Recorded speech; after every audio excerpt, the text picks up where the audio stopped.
Hi there, I'm Russ from GFN Gaming. Now, normally, I'm all for an old paint job. If nothing more than capturing your painting style of a particular time, it serves as a great indication of just how far you've come as a painter. That being said, in today's video, I'm going to be breathing some putrid new life into my Plaguebearers. For a couple of reasons. New kill team is coming out and demons are getting rules from the get-go.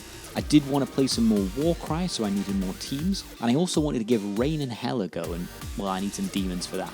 Also, I play D&D and demons work there also. In fact, demons might just be the best value for money that GDubs do. They exist in both realms and are so generic in the best sense that they can port into a number of other miniature agnostic games, D&D and so on. Anyway, my old Plaguebearers are getting on now, and when I first got them they were all based on 25mm bases, so I'll have to rebase them at the same time. I'd recently painted a few up, changing their bases, but I needed more, so I'll be doing this in a batch of 9 miniatures. Starting with the always satisfying removal of cork from a plastic base. Anyway, cork was, I guess, a phase I went through, but I'm out on the other side now and I'm just not that keen on having to pin all my minis, especially the demons who all have these frail little baby deer ankles. So I'm just going to be stripping the bases and their feet of cork and just using some plastic glue and putting them on bare plastic bases. I already have a base in mind due to the rest of my demons. It's fairly uninspired as far as bases go, but I just want the attention on the minis, so I'm keeping them intentionally plain. Okay, so they're all off their old bases and onto the new, and I'm just going to quickly get their base texture on for this. I'm just using Astro Granite texture paint and a Grelin earth.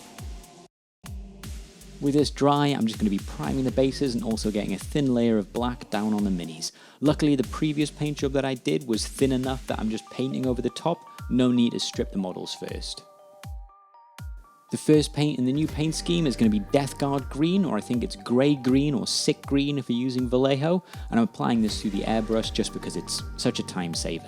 The aim is to get them all done in a small amount of time and ready to play with.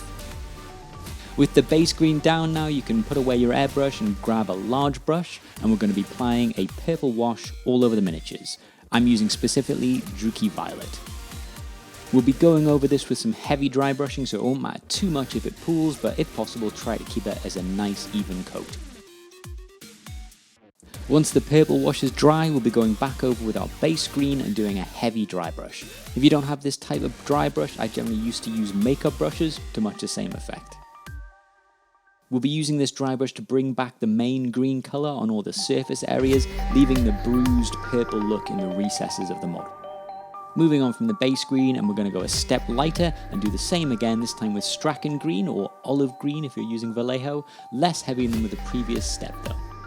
Dry brushing these layers on mean that they don't actually take a lot of time, so after you've done the Strachan or olive green, we're going to move on to another highlight, this time using a dry brush paint, specifically Underhive Ash. Applying this quite lightly to just pick out the details. I want the Plaguebearers to have a very sickly feel, so after I've finished with the greens, I went back in with a dry brush using the Vallejo model colour Gold Brown.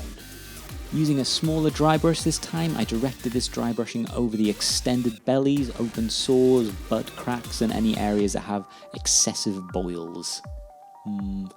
Delicious boils. That pretty much concludes the base skin tones.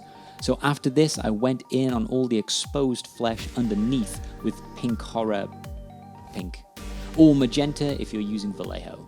I mixed this with some water on my wet palette so it was a nice consistency that flowed well off the brush, and went in on all those details, getting a nice coat. Once this was done, I then washed the same area with a red wash, specifically Carroburg Crimson. For the next step, I'm going to be using a lighter pink, in this case Emperor's Children, Sunset Red if you're using Vallejo, and I'm using this paint to do two different things, although both will involve painting, so it's not two drastically different things, but one will be to just highlight all the areas we've just washed with the red wash, making those juicy intestinal tracts pop. And the second thing will involve mixing a bit more water into our pink and then glazing around areas of the skin. Have a little test on your hand because, you see people doing this a lot, just to make sure that the paint is very thin. This is a preference thing, but I'll be glazing this into the jaw and cheekbones where the skin will be stretched. Also, I think it gives a nice contrast that I think draws the eyes to the main features, like the face.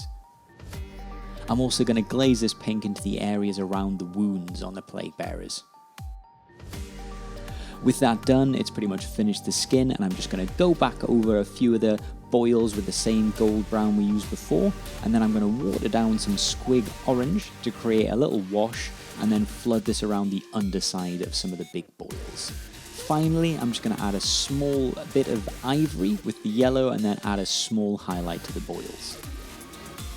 We're going to go back in and add some more focus to the face of the models now, and I'm going to take a turquoise. I'm using Thousand Suns blue, but I think if you're using Vallejo, it's Deep Sky blue, and I'm just going to mix a lot of water in, again creating a glaze or wash consistency, and then I'm just going to wash over the eye area, making sure that I'm hitting the lower eyelid as well. While that's drying, I'm just going to add some details and then paint the bases. I'm using Arabic Shadow from scale 75, so I'm going to paint the teeth, add a small watered down bit to the end of the fingers and toes, and once all that's done, I'm going to paint the base at the same colour. Moving on to the sword now, and I want something easy that looks relatively rusty, so I'm going to paint the entire sword a light turquoise. I have the technical paint, the Nihilak Oxide, which will work just as well because it's just going to go into the recesses, and that's all I need it to do really. As the swords are drying, I'm just going to pop back in and put some of that model colour ivory onto the eyes using a small brush with a good tip, and then highlight using the same colour the teeth, claws and toes. The teeth being the more important part, as focus is generally going to be drawn at the face. The feet don't need to be so clean, and unless you're playing Quentin Tarantino, I doubt people will be paying much attention to them. Moving back to the sword now, and the light turquoise should be dry, so we're just going to dry brush over the top with a bronze colour. I'm going to be using Brassy Brass, which is possibly the laziest name ever. Getting a relatively wet dry brush, but going in lightly, and it should pick out the edge of the blade in a nice bronzy bronze colour. Going to keep it nice and easy and just leave it there for the sword. With that step, it's just about the horns and the base left. For the horns, I'm just going to be using watered down black grey from Vallejo model colour to create a wash or glaze, and then just apply that to the horn, painting from the base to the tip. Then going over this with Vallejo model colour black, again watering it down, but this time just getting the tip. A lot of dick jokes here.